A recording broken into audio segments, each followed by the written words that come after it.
selling and leasing beats online is one of the best entrepreneurial movements on the internet. Period. One, two, yeah. Come on. 1 2 1 2 1 2 1 2 1 2 1 2. Yes, sir, you are tuned in. This is for the SB1200, ASR 10s and NPC heroes. This is for the crate digging, loop getting, sound manipulators, the Fruity Loop reasoning machine innovators that pump the bass and frequently freak the kick in a stand till it slaps in your speakers. The sound providers that make sure the song is tight. Shout out to the producers, beats grinding life. Shout out to the producers, beats grinding life. Welcome to the Beats Grinding Life podcast with your host Siren, a weekly interview podcast with inspiring music producers, where every week you will learn from a different music producer how to potentially take your music career to the next level. Today's episode of Beats Grinding Life is brought to you by Audible. Get a free audio download and 30-day free trial at beatsbooks.com. Over 180,000 titles to choose from on your iPhone, Android, Kindle, or MP3 player. Some recommended readings by past Beats Grinding Life guests like 48 Laws of Power, 7 Habits of Highly Effective People, The Secret, Tools of Titans, and The Song Machine are all available with Audible. Once again, go to beatsbooks.com to get your free book.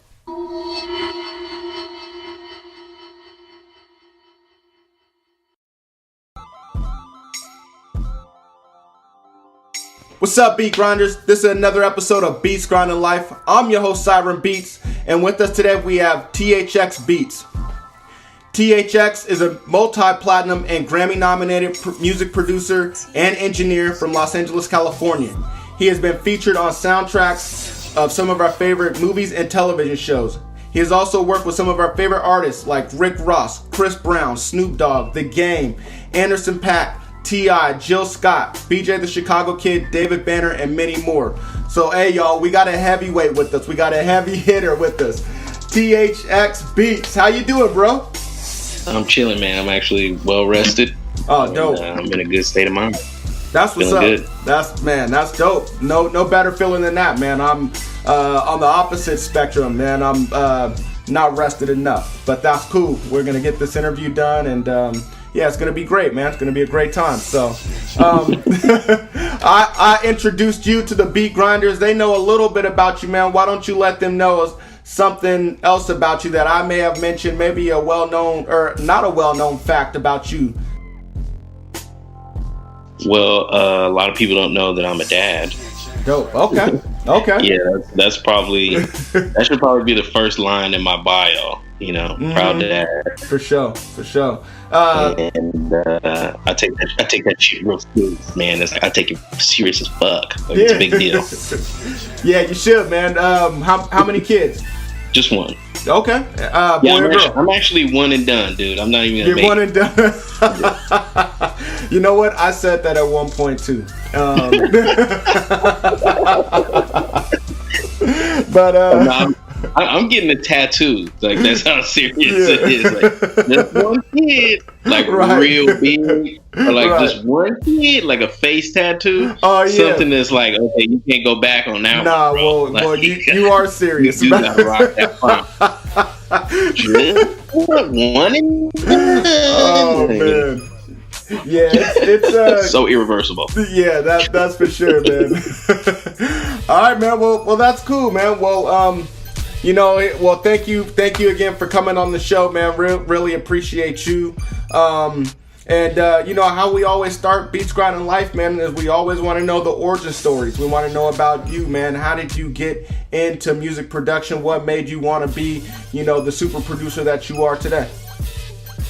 Well, first things first, I was bitten by a radioactive spider. Let's just get that out of the way. After that happened, real juicy. Let's see, how did I get started? I started with just being a lover of music. Really got became a music fan, just listening to songs and just being a fan of, you know, the Michael Jacksons of the world and, you know, just everything. Like my mom had a record collection, and my auntie Regina actually had a record collection as well, but she had a CD collection, and she was like one of the only people that had like over 100 CDs that I knew. You know what I'm saying? But I was a little kid, so I didn't know anybody anyway. Right. But as far as my world, in your little circle, she might as well have been the record store. Right. You know what I'm saying? Right. She had everything, and you know what I'm saying? She had Beat in her car and a CD player, and I could just remember summers and vacations and, you know, time off from school as a kid, just riding around listening to just an eclectic amount of music. You know, she's hood to the core, but she'll whip that Sade out on you. She'll whip out some BGs on you. Like she'll whip out a Kenny G CD, and it's like, dang, we going from, you know, like Swap Meet, Banging on Wax tapes to The Chronic to easy listening. That's you know what I'm saying? All in the same day, and everything in between. And that really just made me. It sparked my imagination. I always wondered like how records were made. Like how do you make a song and record it, and you know what is it? It seemed like magic to me. You know, how's this sound coming out of the speakers, and why is it affecting my soul? Like how is this happening? I want to learn how to do it. Right. Well, I mean, not to interrupt you, man, but that's all I needed. Right. I am. I mean, one thing I noticed about you, you know, on doing my research is that you pride yourself on being able to bounce into different genres of music. You know, and it seems like that may have been the start of it with your Aunt Regina. You know, maybe she formed that in you. You were able to build a palette of different kind of music, you know, while you were hanging out with her.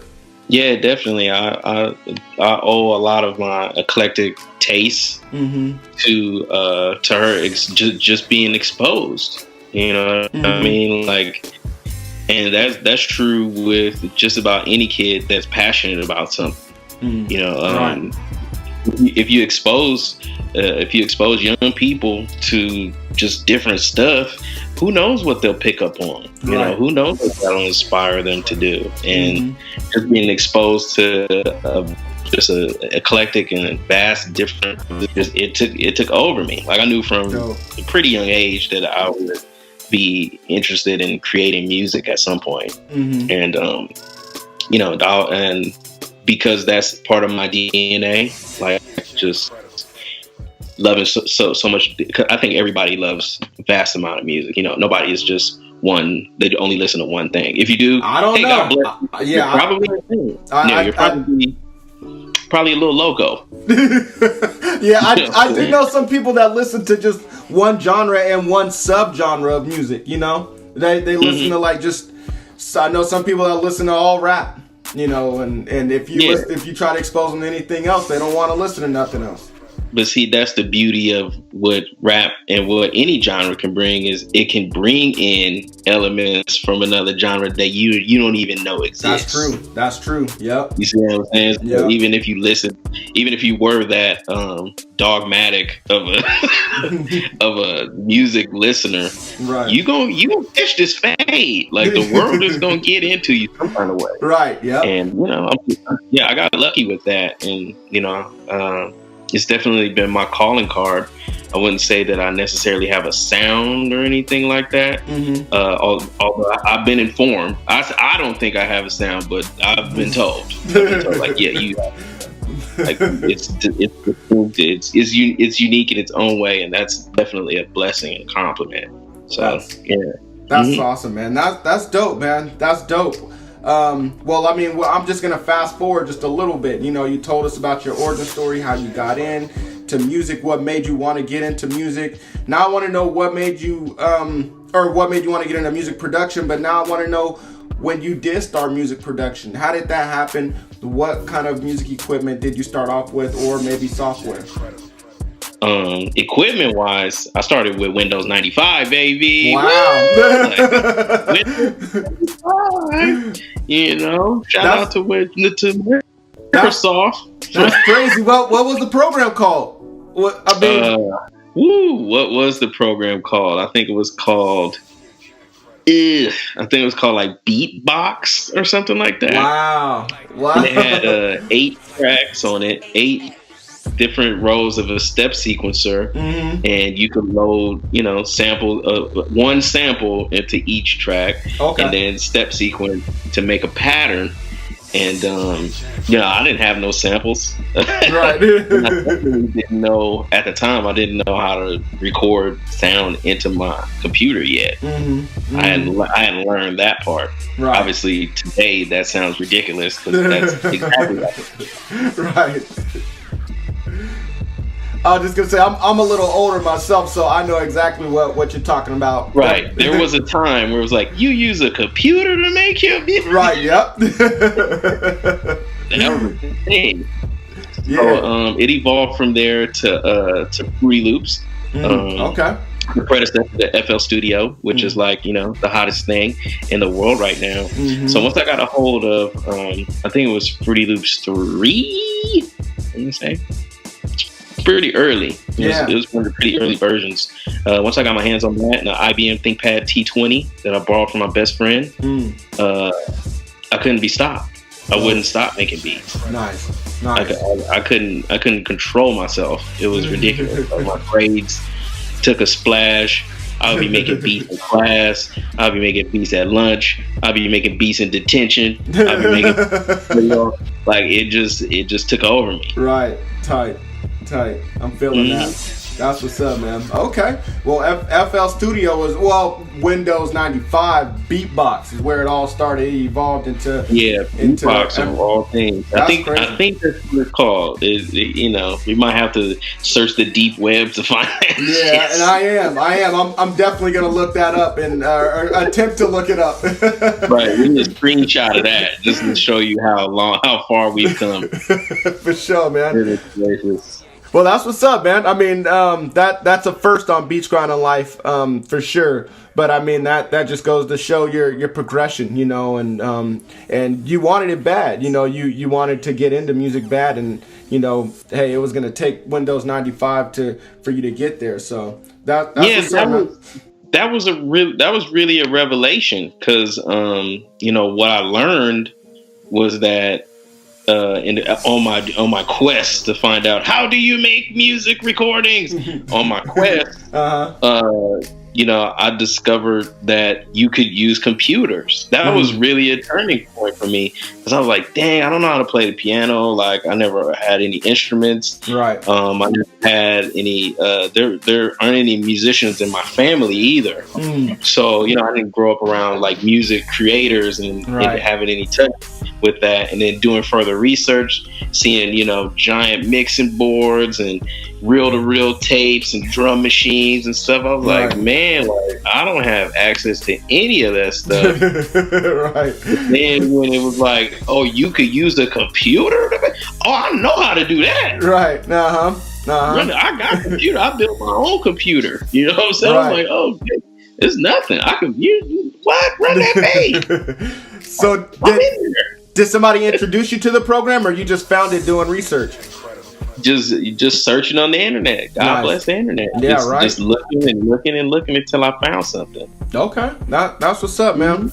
Well, when you were on that program, Beatbox, if that's what it was called, who were some of the producers that inspired you? Who were some of the producers that made you want to keep doing it, that inspired you? Every time you heard them, you're like, oh, I got to make a beat, just because they made this fire-ass beat? Or yeah, let's see. That was the 99 and the 2000. Okay. So I was a huge fan of Manny Fresh, and I still am to this day. Dope. Like, Manny Fresh is up there. He's on my Mount Rushmore, actually, as far as influences. DJ Quick is right up there as well. I was a huge High Tech fan, because I think Raucous and like the Sound Bombings and Reflection Eternal and all that was out at that time.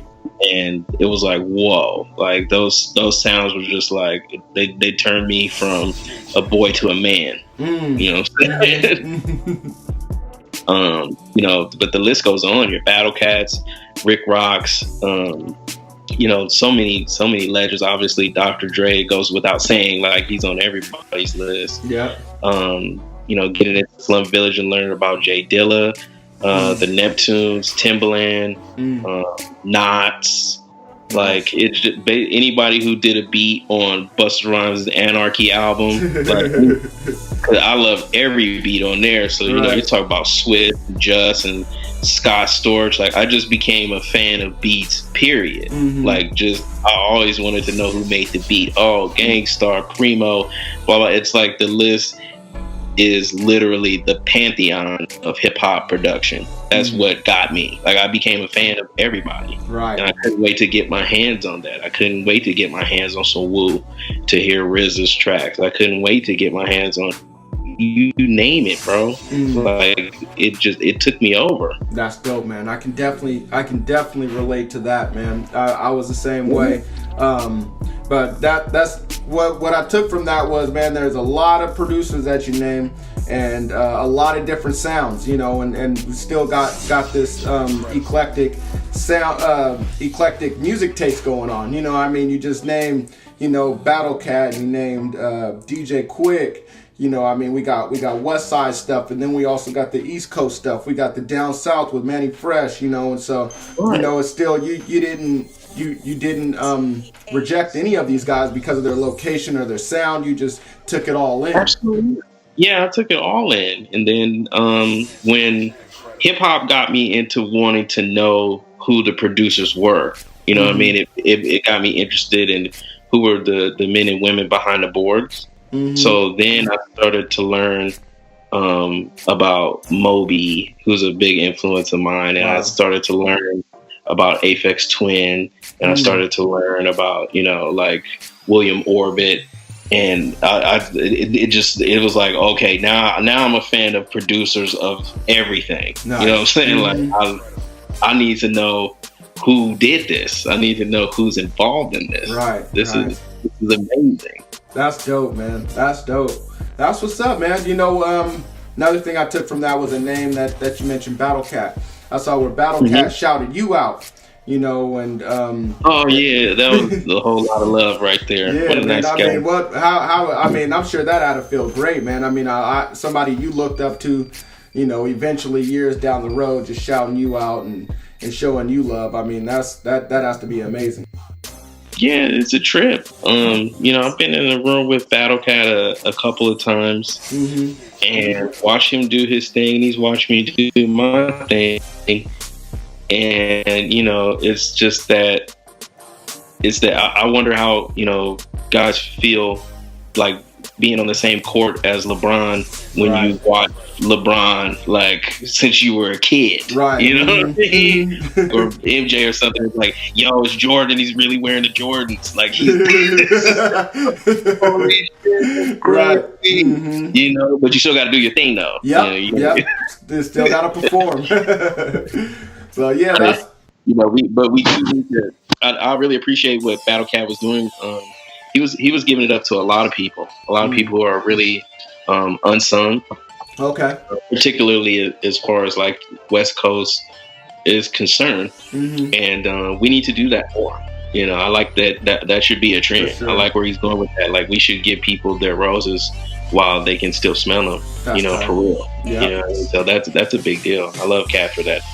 That's tight. That's what's up. And beat grinders listening, you know, I hope that you guys took something from THX. You know, give people roses while they're still alive. And, you know, I mean, that doesn't just have to be legends giving it to unsung heroes. I mean, you guys as well give them to, you know, your producer homies or to, you know, some of your idols or whatever. You know, if you can repost their stuff on social media or just tell them, you know, hey, I see what you're doing over there, player. You know, you're doing a good job. So that's what's up. Okay. Yeah, we need more of that. We need more appreciation of each other because, you know, everybody just like me, I'm an amalgamation of influences, just like anybody else. I don't think that I'm that unique in that I'm influenced by so many people and so many things and so many creatives. So when we have I would like to think that it comes through in my music. You know what I mean? I would like to think that appreciation for the musicology that it has influenced me. I hope you can hear it right away. And I try to make sure that you can, if to the best of my ability. Like, no, you know what I like, right? Right. But the point, you know, whatever and whoever it is, you know, black, white, male, female, candy stripe, whatever. You know, you could be a green lizard. Be like, man, green lizards are really, that's just my thing. I love lizards, and that's my influence. I just want to give some props and some gratitude to lizards. I'm glad God made lizards. Where would I be without them? Right. Just give it up. Shout out to lizards. Shout out to lizards. Whatever it is. I don't know, ice cream cone. Like, I don't even like ice cream like that. But the cones, oh, God, the cones. The artistry in the cones. Right. Especially the waffles. Especially the waffles. Like, you ever seen somebody who's really passionate about something they like? You know? What's his name? BJ told me this story once. We were on tour, and I guess he had caught me like geeking out about Star Wars or something like that, which I will do. I'll do it in a heartbeat, or Street Fighter or whatever. You know, the things we love. I will geek out so hard. Right. But he was telling me a story about you know, he went to see one of his partners, and his partner had a son, and he got to kick it with the little kid for a second, and I think he like noticed the kid's Batman shoes. Like, he had some Batman shoes, and he gave him a compliment about the Batman shoes. Like, those is cool, man. I like those. Right. And the kid's eyes lit up, and he said, "You like Batman?" And then on like a whole Batman lore, Batman mythology, Batman. Like, he just was expressing his love for, you know, for the job, like with everything that is Batman. Right. That's the kind of passion that people should have for what they're into. Thank God we have, you know, shows like this, and thank God we have the internet, and we can be like, you know what, this is some shit I love, and I'm about to just talk about it at length. I don't give a damn. Right. Like, I love it. You love it too. That's what's up, man. I mean, that's definitely what this is for, is a platform for, you know, people to express that and for people to learn, you know, and if you do have that passion, you can definitely tune in and hear other people talk about it. Yeah, thank you, man. That's what's up. Absolutely. All right, man. Well, you know, I'm having a great time with you, talking to you about, you know, music, talking about geeking out on your passions. It's fun, man. This is what I love to do. But Beats Grinding Life is not all about that, man. It's not all about having a good time. I hate to tell you. We gotta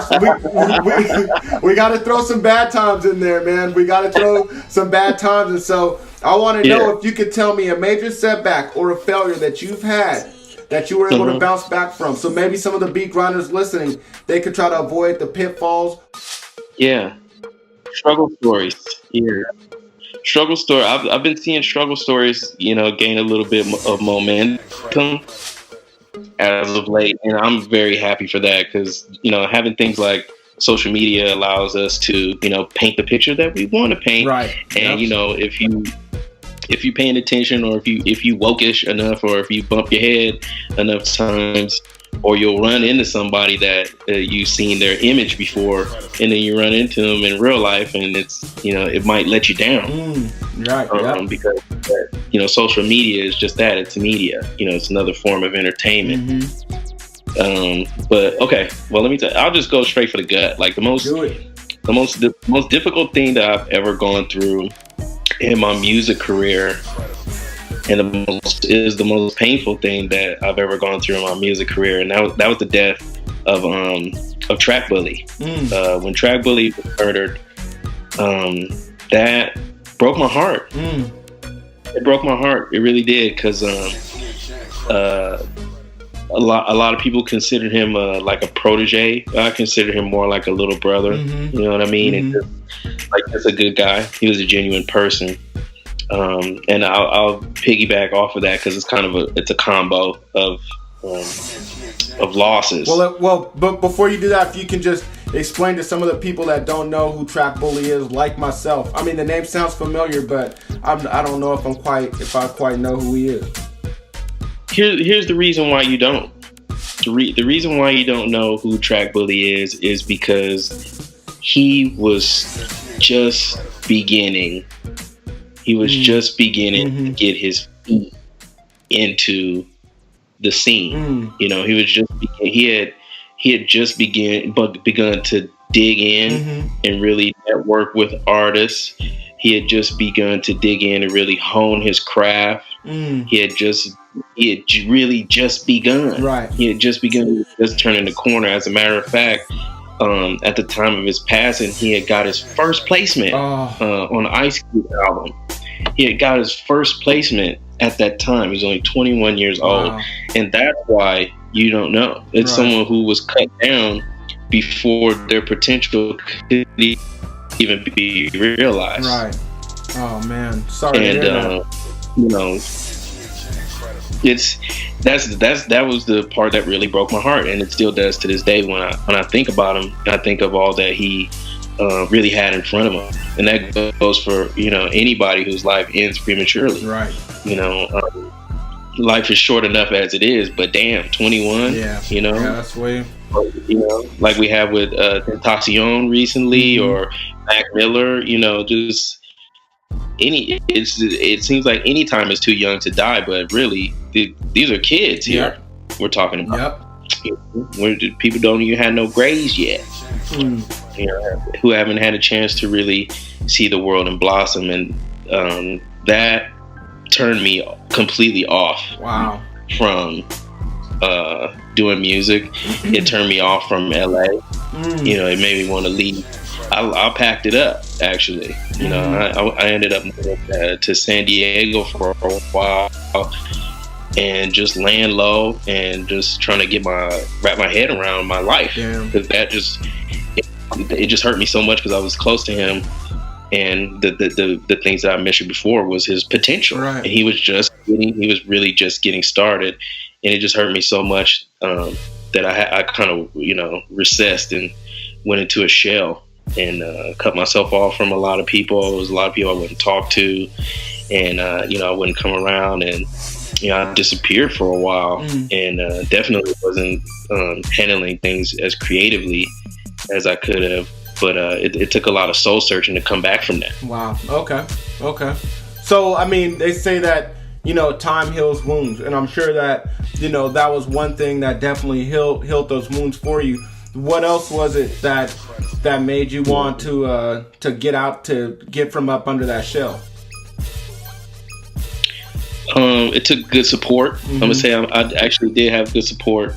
You know, from Randy Thomas and the Thomas family, and you know, Rick and S and Remy and everybody, you know, from the underground music family. My first family in music. You know, they took me in when I was a 17-year-old kid on a skateboard with a beat.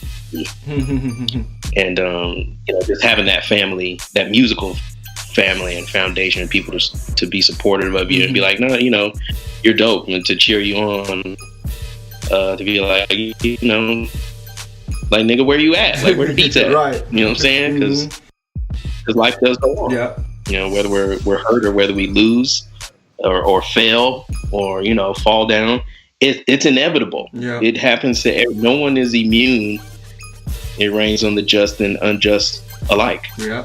It will happen to you. Yes, even you. You know, it doesn't matter if you're the most optimistic person in the world. It helps if you are, though. Right. It helps if you're optimistic, and it helps if you're positive. But if you catch yourself in a situation like I was, where you're depressed and, you know, you kind of lose your way, it helps to have people that are there that you can talk to, or at least care about you enough to be like, man, snap out of it. Nice. That's dope, man. That's dope. Well, you know, I mean, yeah, just having folks around you, man, is always a good thing. I'm glad that you were able to get yourself out of that shell. You know, I kind of chuckled when you said they're like, nigga, where the beats at, because, you know, that they probably only know you as one way, as that dude with beats. You know, when, right? They didn't know that I was hella sensitive, right? and Right. Mm-hmm. and I didn't show it either. Mm-hmm. You know, I'm a man, right? And I have pride, right? But at the end of the day, that shit broke a nigga heart. That broke me all the way down. Yeah. And for people to be around me and to care, and whether it was the pain part or it was the just get up and keep moving part, whatever it was, it worked. Dope, man. Dope. Well, I'm so happy that you shared that story, because like you said, it's inevitable. You know, I mean, death is a part of life. You know, we're all gonna go through it. We're all gonna have someone close to us die. You know, I mean, I'm not trying to sound all sad and stuff like that, but it's the truth, you know. So thank you for sharing that, man. Well, I'm gonna hop to the other side of that, man. I want to know, you know, and I'm sorry to take you down that dark, deep road, you know, but I think that needed to be addressed, just, you know, so that other listeners can kind of learn from your experiences, you know. So I want to know, man, what was the greatest moment in your career that you've had so far? What do you consider your crowning achievement? My crowning achievement in my career, to be honest, man, it hasn't happened yet. Dope. It hasn't happened yet. I got a laundry list of goals, and whenever I accomplish one, then I have to make more goals. You know, bigger goals. Yep. At least more challenging. I say more challenging goals. So my greatest achievement, I've yet to accomplish. But nice. I'd say a bright spot, a hallmark, was landing that first placement, because I know, okay, I'm on the map. You know what I mean? I exist. I have a published work of art. I'm a producer. I'm on a major label release. That was my first placement on Snoop Dogg. I happened to land it on one of the greatest rappers of all time. And wait, what album was it? That was my very first placement. It was on a Snoopy album. That's that was tight. That's a very good way to show up to the party. You know what I mean? Right. Yeah, right. Right. I mean, damn. A placement is. You didn't have to take. You didn't take baby steps to get there. Right. I mean, there was a lot of It was a road to get there, but once I landed as hard as I felt I could at the time. Yep. Like, okay, we in this thing. We on a Snoop album. This is for real. Nice. Got a plaque for that. Really, wow. I gave it to my. I don't keep the trophy. I know you see one in the back. That's actually not mine. Okay. I don't keep the trophies for the same reason I was saying, like to keep a perpetual goal in front of me, as opposed to having a goal be behind me, just to keep myself going. I feel that. But how do you celebrate the wins then? Usually with some real good drinking, we don't pop, whatever it is we need to pop, and go back into the studio and try again. Right. Try to outdo that. I feel that. Go back to the drum. That's the celebration. Is actually a reset of the process. That's the celebration. Yeah. We get to do it again. Like that. Nice. It's like seeing your shot go in. Where they say in basketball, like you got to get a layup or something so you can see it go in, and once it goes in, you know what I mean? Like that. The celebration is, woo, okay, we hit the shot. I need another shot now. Right. I hear that. Okay. All right. Well, man. I mean, I guess I was just trying to figure out about the plaques, But like you said, it just keeps you driven. You probably just don't even need to have that in front of you so that you can settle and be content at all. Yeah, I don't even look at it. I don't post the RI. I know that's very, very popular, and I'm proud of all my friends who post those things. I'm proud, always, thumbs up, praise them, and I'll call people that I do know and congratulate them and stuff like that. But I know that's a trend too, is to post your plaques, right? And that's because it's free, right? But the plaque actually costs money, though. Yeah, they actually call you have to buy your own flags. Right. Yeah. Actually, very expensive. It's just like trophy. Trophy. Somebody got to pay for this, yo. Yeah. You're gonna have a trophy room, that Right. It's like, okay. That's so weird about the music industry. But maybe if I win an actual trophy that somebody else pays for, like an Oscar or a Grammy or something like that, then maybe I'll keep the trophies. It's right. Like, I sold 1 million records, and then I gotta buy my own trophy. What the hell? That's fucking backwards. Man. That's backwards. That is backwards. That's one of the strange things about winning and losing. Winning is you won, and now the game is over. Right. That I know this is mad abstract and philosophical. I get deep some, but winning is the completion of the game, and you have won, and the feeling of the accomplishment. Right. Winning is not the trophy. That's to commemorate things. That's the rings. You know what I'm saying? That's to commemorate the accomplishment. The accomplishment is complete already. You can't do it again. It's done. Right. The feeling that you have eventually will go away. It'll be like mad happy, and then that moment is over. And the same thing goes for losing. You had the competition is over, and the task was not accomplished. You have failed. Wow. So after that, there's only the feeling of losing, and that will subside as well. Wow. That's I never really looked at that. I mean, that's the moment, right? I don't know. Hey, but I'm not saying don't get trophies. Y'all get trophies. I'm not putting that down. Always win. right. Yeah, definitely. Always. Yeah, no doubt. All right, man. Well, I mean, you are a winner, man. We're trying to get on your level. We're all winners, but we're just not winning at we're not all winning at your level.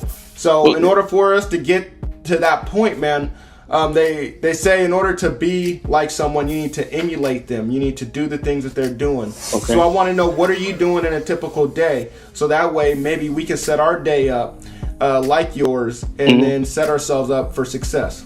Oh, okay. I'd say that it comes in waves for me, like seasons. I guess it'll be 6 months of like really focused, intentional work. You know what I'm saying? Banging goals out, and then I'll slack off for a couple months. Let myself go. Okay. And I do that kind of on purpose, so that it's not always like go. You know what I mean? Right. I'm a person that I actually like breaks. That's part of my work process. I've had the opportunity to share it with producers and artists that I've worked with, and a couple of producers like Awesome and Curtis King have actually adopted it into their workflow using a Pomodoro timer. For those that don't know what a Pomodoro timer is, basically it's like you just set a timer for, let's say, 25 minutes, and you set a 25-minute timer, and you just work on what it is that you're working on. That's it. Okay. Don't take no phone calls, no text, no internet, no spinning a bunch of tabs and doing random stuff. Just focus work for 25 minutes, and then you take a 5-minute break. And then you do another 25-minute block, and then take a 5-minute break. Nice. After the fourth round, take a longer break, 15 minutes, 20 minutes, or 30-minute break. And what happens is it has to do with neuroscience, but it's a rhythm for your brain, but it allows you to work hard, but then your brain always wants to kind of slide away. You know what I mean? Right. Even when you're focusing, there's always this little slide, like a little thought, or something that comes in, a distraction that comes up, and you got to feed that part of your brain too. You know what I mean? We're not robots. We're not machines. Right. And using that kind of focus allows you to create more productively, because you're allowing you're giving the distraction its own time. Right. You have to work a lot more time, and it just allows you to get a lot more done. Being someone that does mixing, that's someone that does, doing production, doing sessions, recording, doing beats, and was a dad and blah, blah, blah. You kind of have to manage your time properly in order to get those things done in one day. And I'm also, I like to read, I want to watch a movie. I like to be a regular person. Sometimes I just go for a walk for no reason. Nice. I think those things are healthy for creativity. Yeah, I think for sure. It was Steve Jobs who, made long walks like mandatory, and having meetings. The meetings would be going on a walk. And, that's where the ideas go. And there's something about being in motion that literally gets the wheels turning. So, nice. To talk about habits and to talk about process, I definitely use the Pomodoro timer.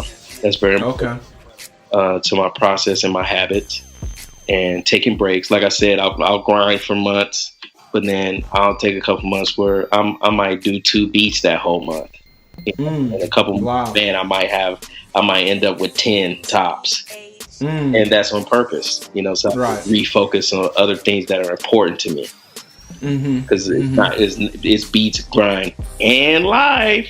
Dope, man. And life. Gotta remember that last part. Life. Not a lot of people do. Thank you for that, man. Forget the life part. Yep. Hey, so I gotta ask you, man. So when you do the go hard for a certain amount of time and then you let up, it is the part of the year scheduled? No. No. Okay. It's not scheduled. I probably should schedule it, but usually it has to do with my own momentum as a person. Okay. So just whenever you feel like it's time to let up, then that's when you do. Yeah, I allow things to happen. To happen, and that to me, I do that just for mental health. Because there's times where you can be grinding, and nothing happens. Right. Yeah, you got nothing going. There's no place. You're not getting as much traction as you want. You're not hitting your goals, but but you're creating and you're networking and you're grinding and you're moving and it's slow motion is better than no motion, but it's like, ooh, we're not hitting the mark. Right.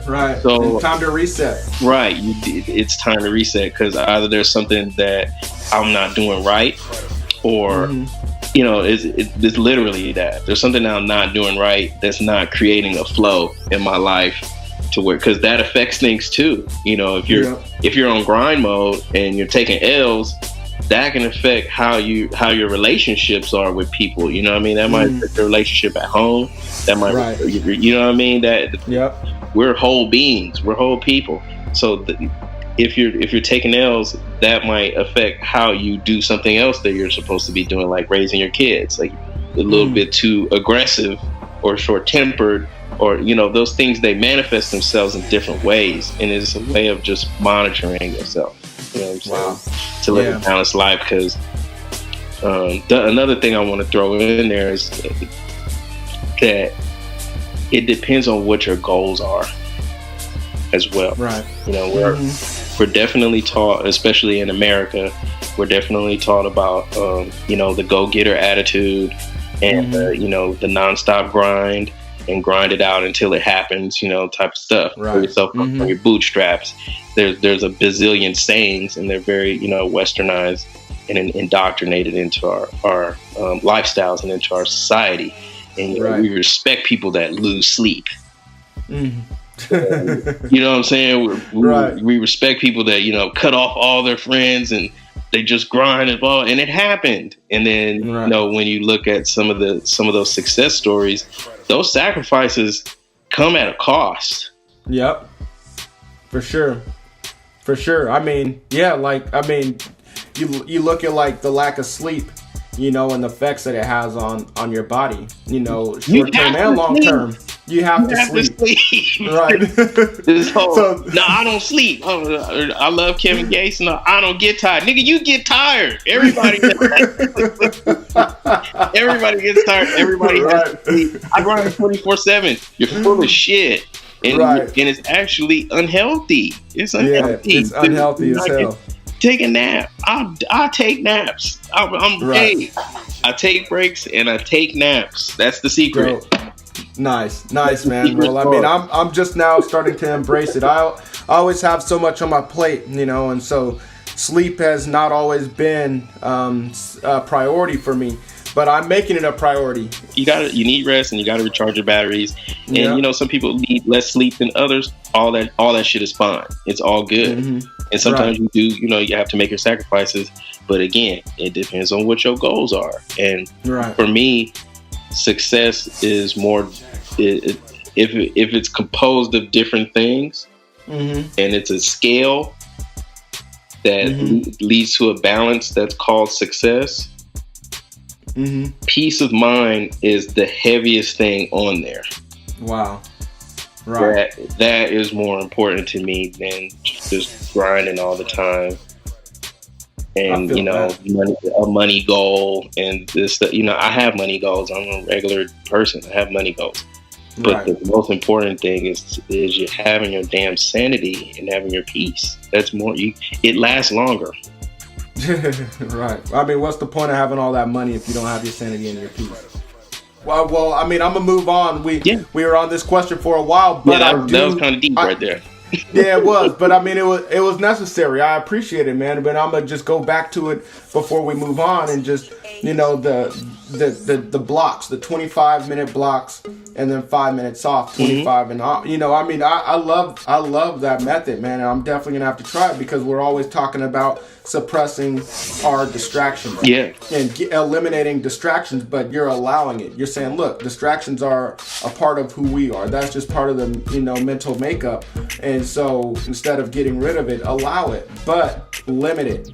Exactly. So I'm loving that. Yeah. I'm definitely loving work, that. Bro. It'll give you a lot more peace because I can't tell you how many times I've been sitting there grinding out. Even just working on something that it comes naturally, like a beat. Just thinking, how many beats have I made? Like thousands, right? But you doing something like working on a joint, and then you're just working on it for so long that it loses its value, like it loses its context. You know what I'm saying? It loses what the juice. You know what I'm saying? The mojo. And actually stepping away from it allows your brain. It just allows your brain to reset and reabsorb it, and you won't drive yourself crazy. Nice. Yeah, nice. That's what's up. I didn't know you were. I bet you didn't know you were going to be talking to the mental health producer. I didn't. The wellness producer. I you know what? I didn't expect this at all. But you know what? It's something I'm familiar with. Something that I love. I actually listen to all different kind of podcasts and read all different kind of books as well. And so something that I'm definitely familiar with. But that's what's up, man. And then just to see that, you're putting your other homies onto it, your other producer homies, and spreading it now. And now you're putting a beach grinding life onto it. And so I'm gonna put that into my regimen.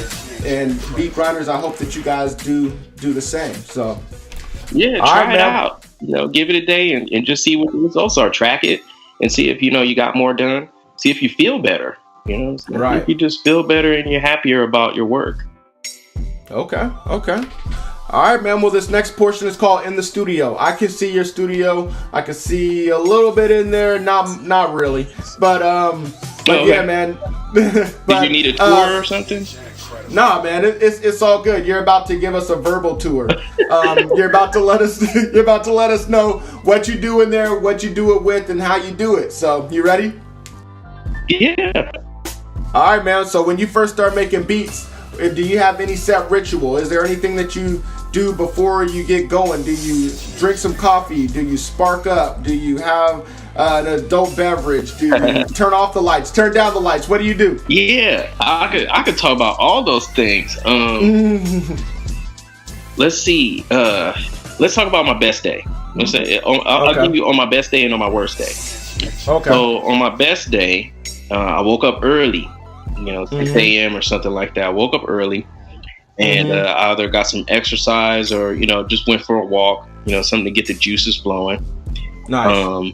And then, had some fruit or a smoothie, something along those lines, just to replenish and get, drink some water, get your digestive system going, blah, blah, blah, just wake my body up. And then after those things are done, just taking care of my body and mind. Remember, this is my best day. Taking care of my mind and body. I'll write down, just 5 things. Just a to-do list with only 5 things on it. Okay. That's it. Just 5. You're not overwhelming yourself. Just 5 things. And if it's obviously, you have important shit that needs to be done, that goes to the top of the list. And it's not always music.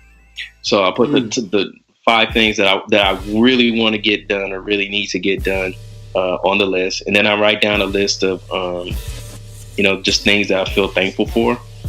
Nice. And usually the list is half of it is things that I feel like I already have. And the other half of it will be like things that I aspire to have.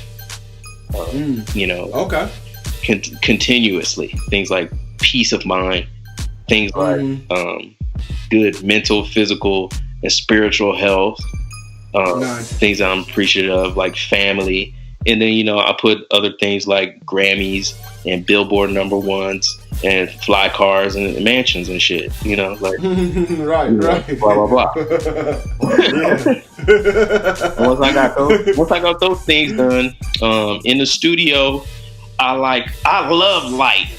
Okay. I like to work early. I know a lot of people are really into the late night sessions and the long sessions, like the 12-hour sessions. And we didn't leave the studio till 6 a.m. I'm more like, what about we got to the studio at 6 a.m. We got to the studio at 6 a.m. and we left the studio at 6 p.m. Right. Maybe you can have an evening. Right. Maybe you can have a damn life. Yeah. You feel me? Be on the same schedule that most of the world is on. Yeah. What about working like that? Right. What about working 9? I always bring it up, but nobody wants to work during the daytime. Like 9 to 5 at Jack. You know what I'm saying? Right. 9 to 3, so you can get out while the bank and the post office is still open. Whatever. Right. Hey, man, I'm the same way, man. I'm more productive when I'm more productive in the morning. Yeah. So if I don't get going in the morning or early afternoon, then I know I'm not going to bring my best. It's gonna be tough. I don't know if it's because of mental fatigue. What's that? Yeah, I hear you. I'm listening. Yeah. I'm not sure if it's mental fatigue or if it's just I'm used to a certain time or what, but I could get cracking at like 5 in the morning, 6 in the morning. I'm just used to waking up at that time, so I can completely understand what you're talking about. I think Ninth Wonder at one point said he would do the same. He would treat it like a 9 to 5. Yeah. And just make beats from then, and then he had the rest of the time to work with or to be with his family and stuff. I'm not sure if he still prescribes to that, but subscribes to that. But, right, he's got a day job. Now he's a professor, and he's a professor now. Right, he's got shit to do. That guy's got shit to do. You know what I mean? Yeah. So you better be on a regular, day walker schedule. Right. Yep, that's true. The night owl thing. Okay. I'd say I had lived that lifestyle for a while. And it was very counterproductive to my health and well-being. So I'd say around 2015 is when I changed those things. I had been doing that lifestyle for a long time. So on my best day, I get those little morning rituals done. And I want light in the studio. Hopefully it's going to be actual daylight. Hey, UV rays and shit. You know what I'm saying? Vitamin D absorption, blah, blah. Activate the melanin. You know what I'm saying? All that good stuff. For free. Right. I like that. In the studio, I'm cool with drinks. I'm cool. I like weed. I love weed, actually. Nice. And I just got put on to like CBD and stuff. So I'm like really all about that CBD life. Nice. Yeah, I'm with that, and it allows me to be able to like vape and puff. I liken it to, you see those old school sessions in the 70s where they're like chain smoking cigarettes over a mixing board and shit. Yeah. So I used to smoke cigarettes though. I did used to smoke cigarettes. I was about up to about half a pack a day, and it was really more of just a thing to just be thinking. You know what I mean? Right. And so I switched over to vaping nicotine, and I don't do that anymore. I don't vape nicotine anymore. It really my blood pressure like went crazy, and I was in danger of having a stroke. It was just really unhealthy to do that for me. It's not a clinical study. It was unhealthy for me. But switching over to CBD or CBD dominant vaping. And if you want to drink, like enjoy. I have a drink with you. I rarely do I turn down a drink. I'll turn down a blunt and stuff like that because it's just a little bit too heavy for me. Weed is just way too strong. I don't know what they're putting in it these days. It's dangerous. I don't approve of it. It's dangerous. But if it's the medicine that you need, right? Please have some. More for you. Right. But I do like the smell. I like to inhale. I actually get pretty high off contacts. So I don't even need to really smoke like that. But yeah, if you offer, if you want to have drinks, we can toast up. And I like to keep that environment around me because, it's that work environment where it feels like you're just kind of grinding, right? And you're like in this cubicle, kind of just hardcore, just like you're working, like you feel like you're working. Yeah, it takes the fun out of it. Yeah, it takes the fun out of it, and I don't like that. I always wanted to be a producer and a musician because it was fun to me. But then learning about the business and learning how you have to, actually handle business, I feel like the balance has been struck as far as, okay, we can have those things around, but we also do still, need to work. So don't go crazy with it. But have fun and get into your mode. I love that. Nice. Okay. Well, yeah, man. Well, and lots of light. Lots of light, as much as possible. Okay. Yeah, I know people got the crazy setups with the neon lights, and that shit looks sexy as hell. But you can't see them buttons. You can't see them buttons. Right. But it looks good on the gram. It looks good on the gram, sexy. But you can't see shit. You can't see shit. Right. All right, man. Well, I want to know what's a not so secret weapon that you got in there. Not so secret weapon. My not so secret weapon is YouTube. Nice. I will YouTube some shit. Yeah. I mean, that's been mentioned on here a lot. And I mean, for a good reason. YouTube is the ultimate resource for not just music producers, but for anyone, if you want to be enlightened on some shit, like the library, dude. Yeah, exactly. I tell other people that aren't producers and they laugh at me, but I mean, YouTube has everything on there. It's just like Google. Actually, it's the number 2 search engine to Google. That's what's up. Okay. That's what it is. I use YouTube. What are you using YouTube for? Are you using it for samples, for tutorials? I mean, all the above? Yeah, I am big on sampler instruments and percussion and world music things and stuff like that. Sound design, and nice. Usually I'll go to YouTube if I get stuck. I'll also go to YouTube if there's an instrument that I want to try but I don't understand. Like I want to see like how it's natively played. I want to see, okay, that's a festival drum from Tibet. Okay, well, let me look up some actual festival drumming some Tibetan festival drum. Let me check it out. And that helps me keep things in perspective, so that I'm not like culture vulturing. I like to keep the authenticity of the instruments and the sounds that I choose, and keep that spirit that they're created and keep that and injected into my music. Because I guess that's a secret. That's not a secret either. Yeah, so that is. Whatever voodoo, is in that music, I'm going to borrow it and put it in mine. So now I have my gumbo of voodoo, and it's delicious.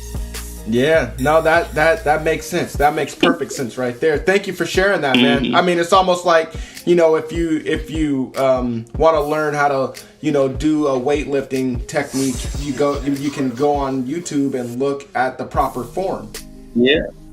It's just you don't want to get hurt. Right. Yeah. Yeah, definitely.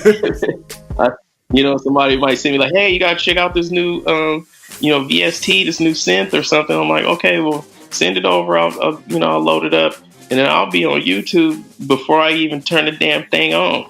Before I even load it up, I'm just on YouTube. Like, okay, what are people doing with this? What were the programmers' intention when they created this? You know what I'm saying? Right. And everybody doesn't have to do. That's just the nerd in me.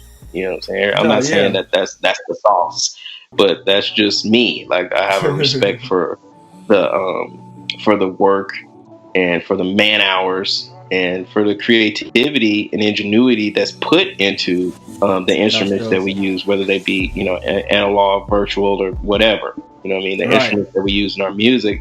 It takes people and teams and effort and research and development in order for those things to even come across our laptops, to the point where I feel like we take it for granted a lot, how much ingenuity and technology is actually going into this stuff.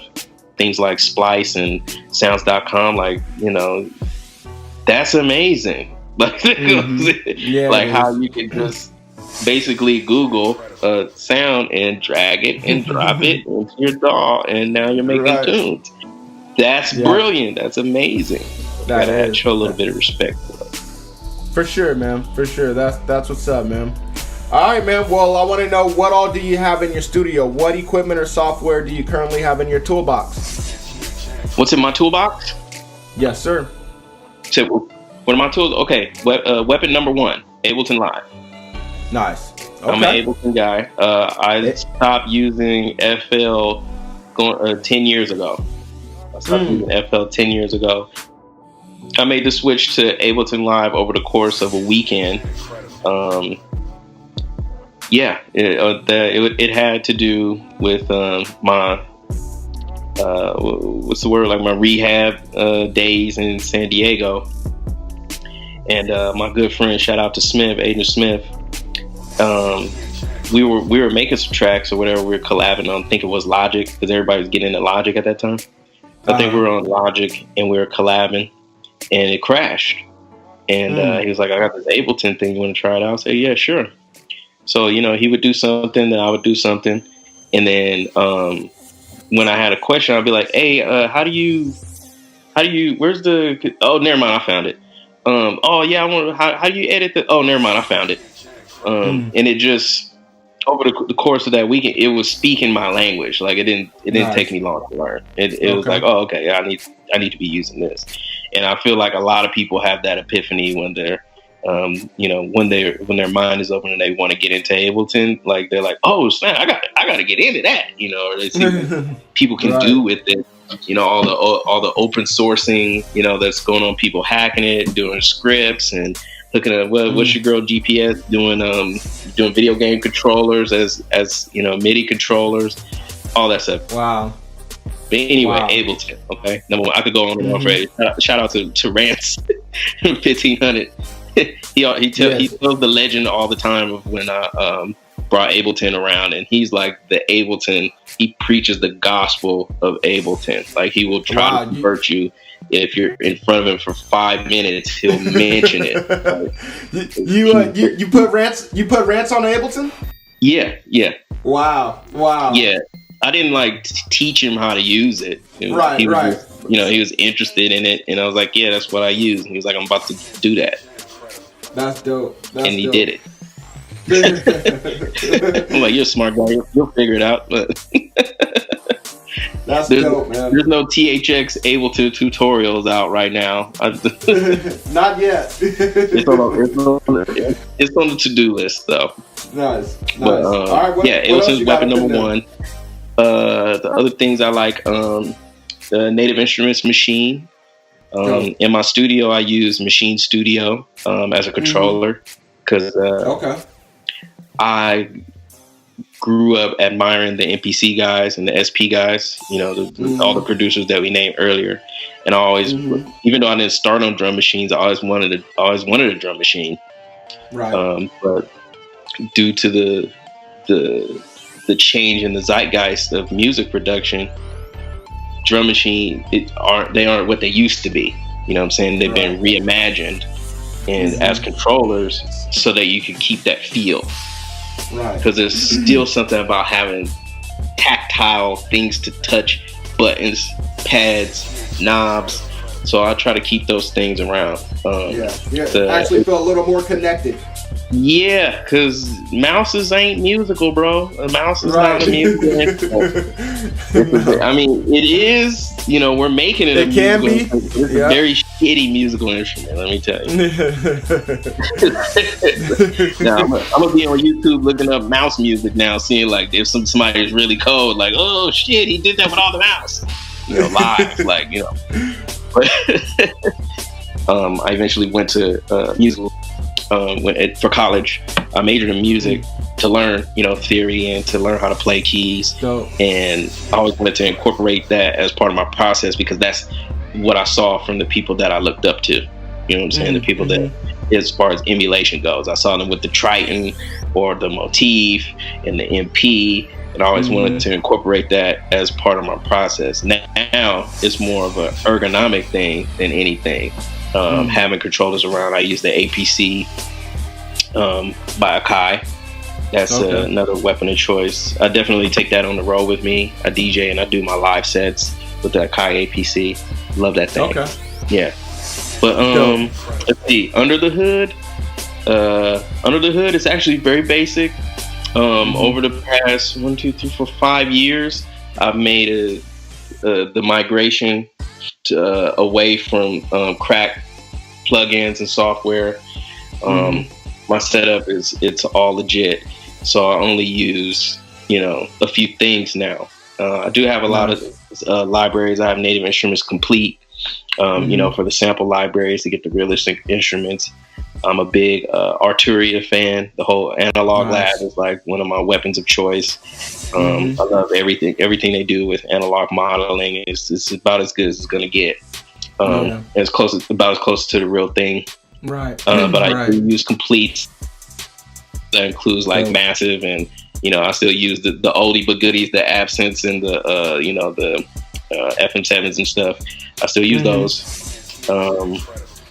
Plugins wise, I have a few Waves plugins that I like. My go-tos are like the NLS Nonlinear Summer. Nice. I use Linear Multiband EQ. Nice. And you just have those individual ones. The SSL bundles. I like those. I like how they sound. Okay. Yeah, just the individual ones. I don't have the bundle. No, I don't have the bundles. It's just too much shit. Yeah, it is a lot. Too much shit. I don't even like looking at all that shit. It's too much shit. I mean, God bless them though. It's all useful to somebody at some point. But it's too much shit. I don't even want all that shit on my laptop. Let's see what else to go to. Sound Toys. I use the Sound Toys stuff. All of it.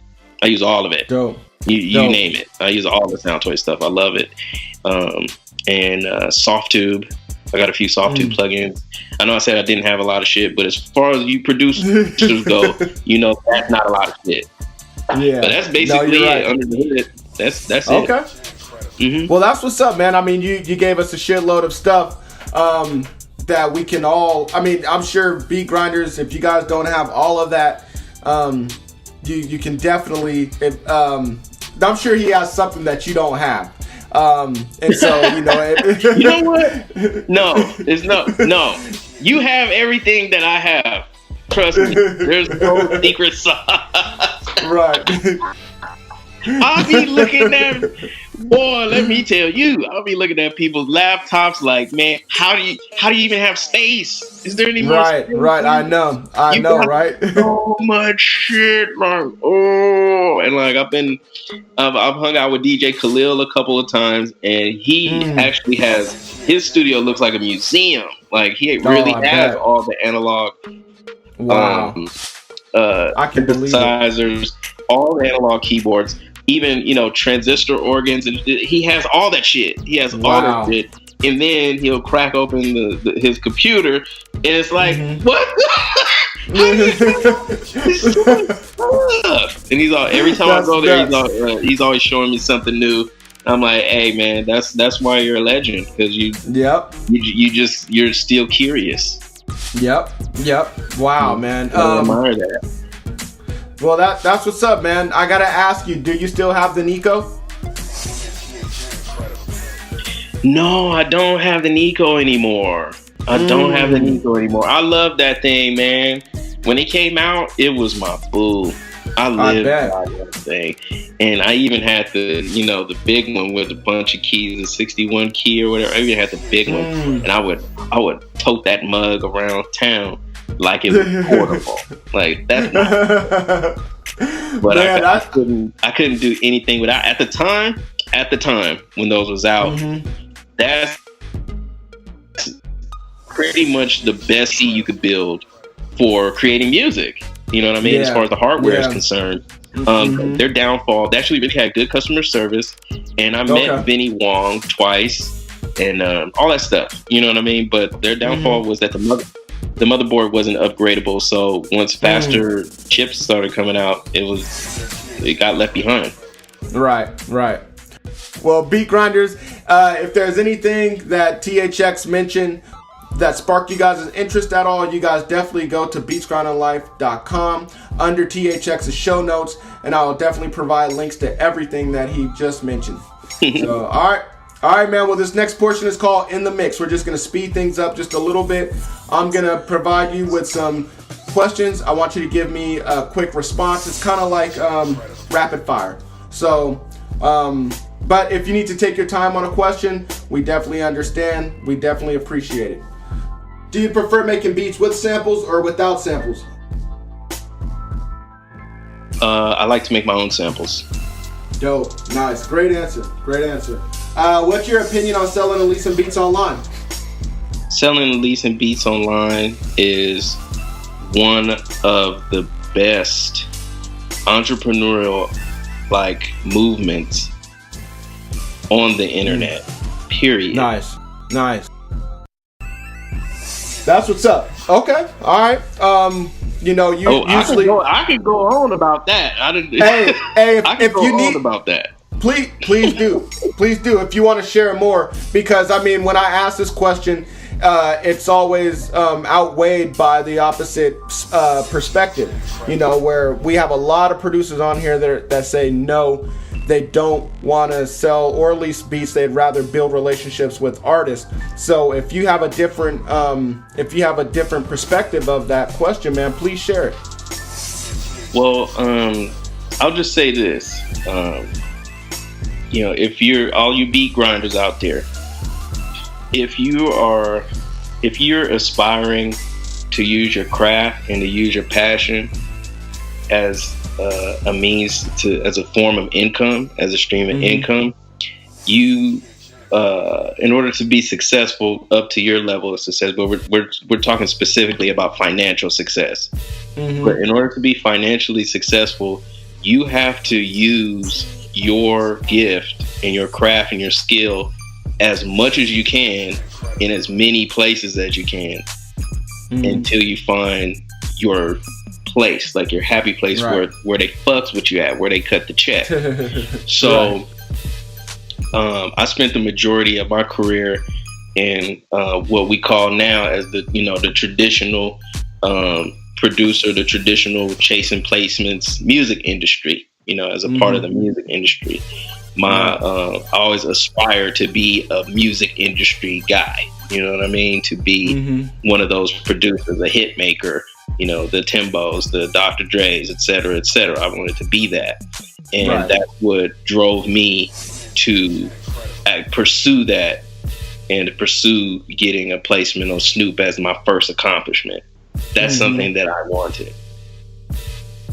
The new wave, which it's been around for a while now, actually, as far as leasing and selling beats online. The new wave is allowing people to circumvent that and become financially successful, or incorporate that. So, Curtis King has a great struggle story, and it's not very unsimilar from my own. Is that you could have a record out, and let's say it's even on a platinum album. This is where knowing the music business actually comes in handy. You could have a record out. Let's say you got a placement. You're looking to get an advance. Your producer fee. You're looking at your producer advance, and there can be a front end and there can be a back end of that situation. For when you get a track placed, there's this thing called and I've got caught up in this scenario several times. I'm gonna try to keep it brief here, keep it concise to the point. Okay. It's called a control composition. Basically, the standard royalty rate that they pay out, is for a certain amount of songs on the album. Anything past that. And when I got my first placement, I started getting into, I'm getting placements on albums. That was when people were packing albums with 20 songs and stuff like that.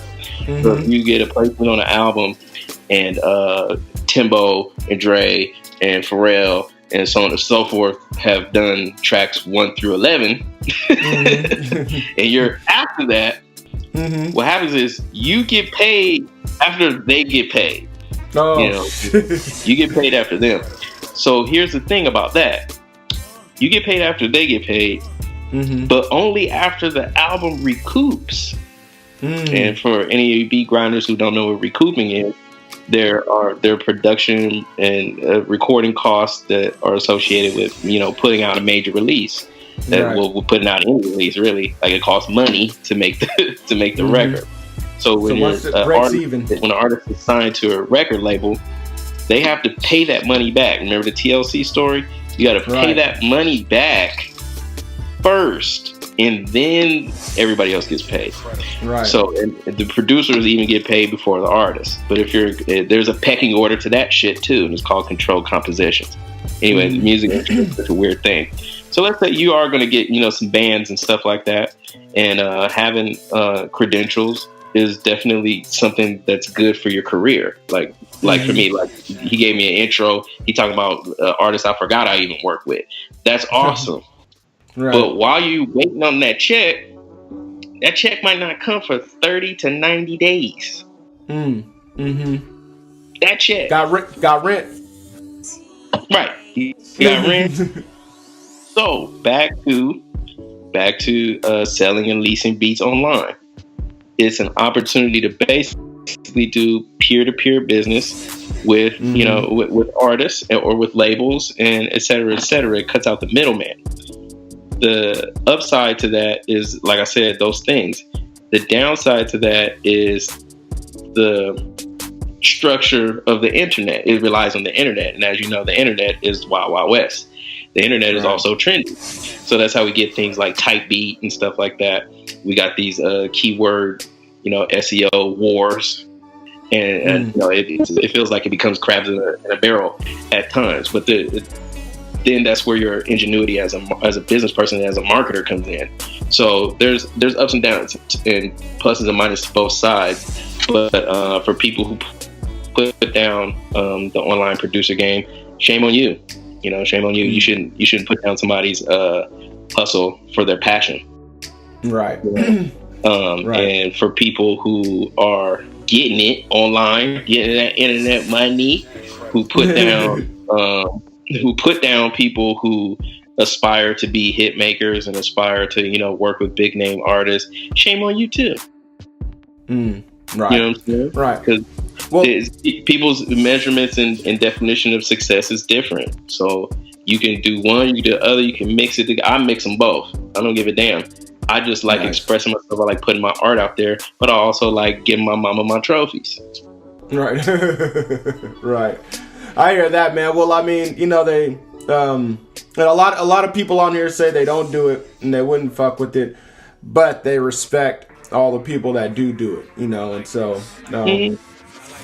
yeah, that's what's up. And, that's cool that you're mixing it up, because for a while, the story was that you can't mix both. Either you have to be one or the other because you'll gain a reputation, but you're, I think thanks to shows like yours, thanks to producers and this community that's creating content, thanks to the fact that we're talking to each other, we're enlightening each other and becoming more business savvy. So I know for me, just speaking from personal experience, the thing that was giving me cold feet about going online was one, the reputation thing, which those stigmas are starting to subside.